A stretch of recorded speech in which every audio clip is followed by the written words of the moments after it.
পয়গম্বর মুসা নবী আল্লাহর কাছে কথা বলার জন্য যাচ্ছে, এমনি একজন ধনী লোকের সাথে সাক্ষাৎ।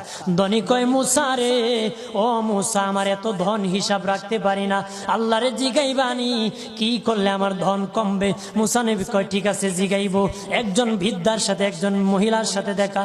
মহিলা কয়, মুসা কই যাও, কই যাও রে মুসা? মুসা নবী কয়, তোর পাহাড়ে যাব, আল্লাহর সাথে কথা বল।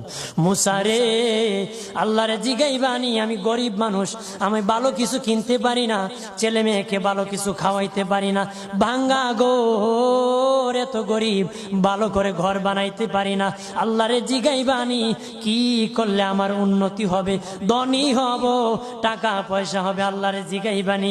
আল্লাহ মুসা নবী কয়, ঠিক আছে, আল্লাহরে জিগাইব, তুমি কেমনে ধনী হইবা? আল্লাহ নবী মুসা নবী তিন রাস্তার মোড়ে যা দেখে একটা লোক বসে আছে, তার দুই হাত নাই, দুই পা নাই, দুই হাত নাই, দুই পা নাই। ওই লোক ডাক দিয়া কয়, মুসা রে, জীবনে কোনোদিন নিজে হাঁটতে পারি নাই, নিজ হাতে খেতে পারি নাই, কেউ খাওয়াইলে খাই, নতুবা উপবাস থাকি, বৃষ্টি আসলে ভিজি, সেখানে আমি আবার শুকাই। ও মুসা, জীবনে কোনো কাজে দুনিয়ার লাগি নাই, আল্লাহরে জিগাইবানি কোন কারণে আমারে বানাইছে?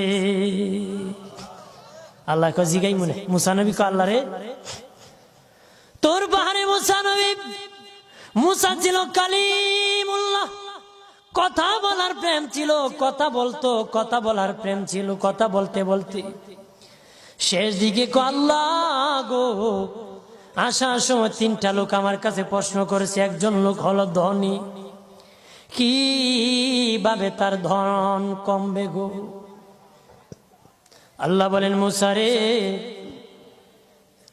তারে জানায়া দাও, যাকাত দেওয়া যেন বন্ধ করে দে, শুকরিয়া আদায় করা যেন বন্ধ করে দে, তাহলে আমি প্রভু আল্লাহ সুবহানাহু ওয়া তাআলা তার ধন কমায়া দিব। যদি শুকরিয়া আদায় বন্ধ করে, তাহলে ধন আমি কমাই দিব।